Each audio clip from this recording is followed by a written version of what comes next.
Hello hi दोस्तों, मैं किरण आप लोगों को एक छोटा सा प्यारा सा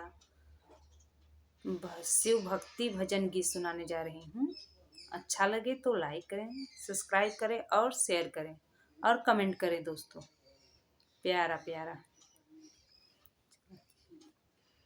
मन लागल हमार, मन लागल हमार, हमरो भोला बउरहवा पे। मन लागल हमार, मन लागल हमार, हमरो भोला बउरहवा पे। हमरो भोला बउरहवा पे, हमरो भोला बउरहवा पे। मन लागल हमार, मन लागल हमार, हमरो भोला बउरहवा पे। शिव जी के भक्ति में दिलवा बालागल, दिलवा बालागल हो, दिलवा बालागल। दर्शन करई के भइल है पागल, भइल है पागल हो, भइल है पागल। शिव जी के भक्ति में दिलवा बालागल, दर्शन करई के भइल है पागल। लिपि अंगना दुआर, लिपि अंगना दुआर, हमरे भोला बउरहवा पे।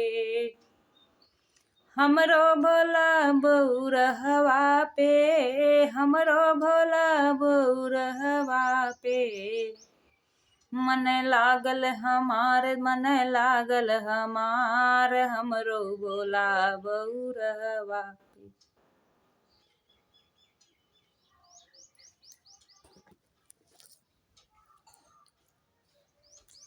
हमरो भोला बउरहवा पे, हमरो भोला बउरहवा पे। मन लागल हमार, मन लागल हमार, हमरो भोला बउरहवा पे। हमरो भोला है बड़ा महादानी, बड़ा महादानी हो, बड़ा महादानी। हमरो भोला है बड़ा महादानी, बड़ा महादानी हो, बड़ा महादानी। बहेला जटा से गंगा के पानी, गंगा के पानी हो, गंगा के पानी। हमरो भोला है बड़ा महादानी, बहेला जटा से गंगा के पानी। सब करई जयकार, सब करई जयकार, हमरो भोला बउरहवा पे। हमरो भोला बउरहवा पे, हमरो भोला बउरहवा पे। सब करई जयकार, सब करई जयकार, हमरो भोला बउरहवा पे। मन लागल हमार, मन लागल हमार, हमरो भोला बउरहवा पे।